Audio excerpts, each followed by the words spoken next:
Governor साहब economy पर बात कर रहे हैं, एक बार सुन लेते हैं क्या कहते हैं। Emerging market and developing economies, that is EMDEs. According to IMF, 39 low-income developing countries are in debt distress or at the risk of debt distress. On the upside, global growth is being supported by the easing of supply chain disruptions, gradual normalization of energy and food markets, easing commodity prices, and reopening of the Chinese economy. Global inflationary pressures are also showing signs of abatement, although they remain well above the target in most of the countries. Central banks across the world have continued to tighten monetary policy, though at a much slower pace relative to the aggressive 75 basis points rate hikes which we witnessed in 2022, while some central banks have even taken a pause in their recent meetings. We have a case of Canada which took a pause and then again went for an increase. So therefore, global monetary policy is still settling down because the inflationary conditions are fast evolving. And all central banks are watching it with what I call an Arjuna's eye, or what others call a hawk's eye. As central banks raise interest rates rapidly to contain inflation, fault lines emerged in banks and non-bank financial intermediaries. The resilience of the global financial system has been severely tested in the recent times, following the banking sector turmoil in the United States and in Switzerland. Naturally, it resulted in financial stability concerns, not only in those countries, but all around. Quite naturally, the outlook has been adversely impacted, particularly in the advanced economies. The proximate cause of this banking turmoil in the United States and Switzerland in March 2023 is a confluence of rising interest rates, unrealized losses in debt securities portfolio, and other idiosyncratic risks. Coexistence of high inflation and banking stress is complicating the responses of central banks as they face a trade-off between the risk of either straining financial markets or having to tolerate longer periods of high inflation. Amidst these global uncertainties, the Indian banking system remains stable and resilient, with strong capital and liquidity positions, improving asset quality, better provisioning coverage, and improved profitability. Let me now turn to the domestic growth scenario. Sanjeev has already touched upon it, as I said. For the current year, for the year that has just ended, that is 22-23, the estimates are that it will be 7%. But there is a possibility that it could be even more. The data will come at the end of this month. According to all the recent trends, it will not be a surprise if the GDP growth of last year comes slightly above 7%. But let's stick to 7% for the time being. And the trends, the fourth quarter trends in particular, it initially appeared in the third quarter that there was a pent-up demand which was supporting economic activity. But all the economic indicators in the Q4 of last financial year, they saw that economic activity sustained momentum, and in fact, all the high-frequency indicators, about 70 of them which we monitor in the Reserve Bank of India, almost in all of these high-frequency indicators, the momentum was maintained in Q4. So therefore, I will not be surprised, we should not be surprised if the growth is slightly more than 7%. For 23-24, we have given a figure of 6.5%. And we have said that, with a lot of, we have done our internal analysis. Of course, the IMF and other international institutions have given lower projections. For instance, the IMF projects it at 5.9%. But we derive confidence at this point of time from the fact that agriculture has done well, and we are assuming a normal monsoon. Services sector continues to perform very well. In fact, as you all know, although merchandise exports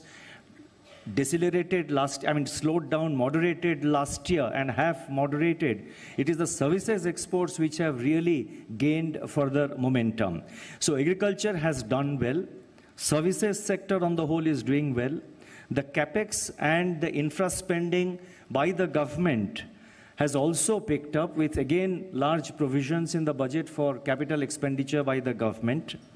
There is evidence of revival of private investment also. We notice it in certain sectors, particularly steel and cement. Your members of CII will know better. Capacity utilization in the manufacturing sector, according to RBI's latest survey, which we have published, is around 75%.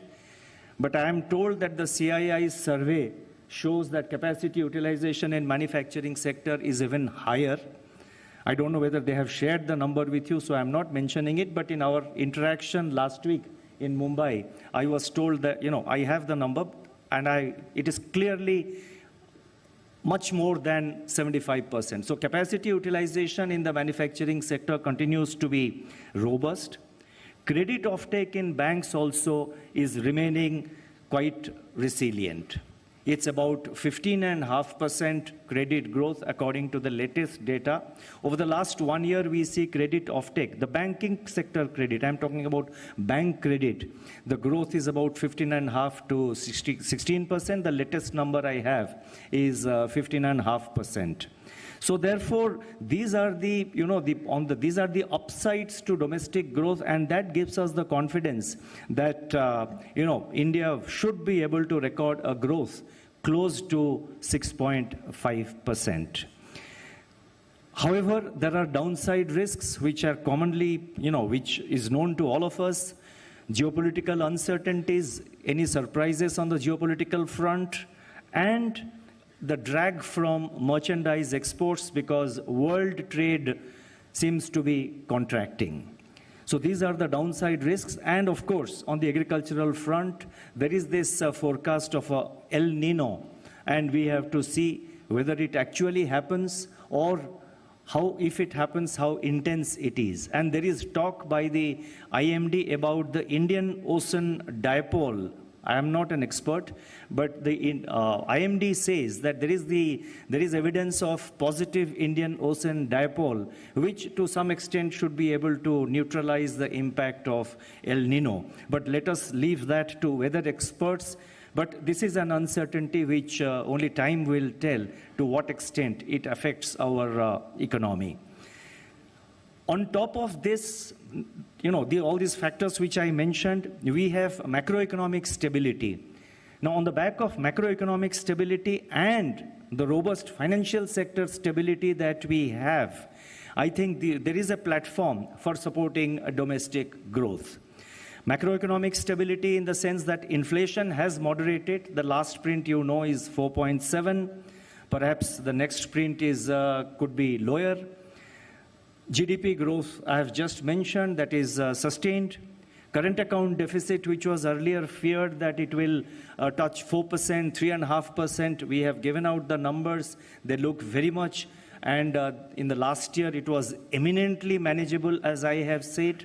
We were helped by the fact that we are now witnessing record, remittances from abroad. The fiscal deficit, of the government is also on a consolidation path. So on the back of macroeconomic stability and a robust financial sector, I will touch upon the financial sector a little later, but on the financial sector, particularly our banking sector today, the percentage of non-performing assets, according to the last December 2022 number we gave, the GNPA, that is gross non-performing assets of the banking sector at the systemic level, was 4.4%. We have the unaudited figures for the period ending March 23. They are even lower, but I would not like to mention the number because they are unaudited, and we would rather wait for the audited figures to come in. So the non-performing asset, which was a huge challenge for the Indian banking sector, has come down, has been moderated, and it is showing very good signs of its resilience. And on top of that, we have the advantage of demography, which again is a huge opportunity for India, and it's something, I think, which will eventually add to our potential output, or what some people prefer to call it as India's, growth potential. But let us call it potential output. So therefore, that's a thing which will play out in the medium to long term. There is one aspect which I must mention in a forum like this. It is with regard to access to technology and investment in technology. We are living in a highly fragmented world. Access to technology, availability of technology in a seamless manner has become a challenge. In this matter, the world is no more flat. Technology has become difficult to access. There are barriers, there are restrictions to get technology, and it's not flowing freely across boundaries. So therefore, while, I think it's for the industry also, apart from, the various other authorities, I think it's for the industry to play a primary role and to have access, to work out access to that technology. And what's even more important, I think as a country, we need to invest more in technology. Because the future belongs to technology, and unless we have technology, we will not be able to sustain our progress. But I am quite optimistic that this is an area where the public and the private authorities, the public and the private sector associations like the CII and the authorities in the government will be able to work together, and this challenge will be converted into an opportunity. तो ये है governor साहब की तरफ से कुछ important बयान, but सबसे बड़ी बात यही है कि 7% का ग्रोथ टारगेट मेंटेन रहेगा. इनफैक्ट 7% से ज़्यादा की ये ग्रोथ आ सकती है, ये गवर्नर साहब कह रहे हैं. वैसे 6.5% का ग्रोथ अनुमान अगले साल के लिए लगा है, इस साल के 7% है और वो शायद अच्छा रहेगा. बैंक्स की सिचुएशन बेहतर हो रही है, वो अच्छी बात है. बस एक मॉनसून पर आपको रखनी है नज़र, वहाँ पर इकोनॉमी पर थोड़ा दबाव आने के संकेत हैं. देखते हैं कैसा ये प्ले आउट होगा. बट अदरवाइज कॉन्फिडेंस बढ़ाने वाले कॉमेंट्स आ रहे हैं गवर्नर साहब की तरफ से.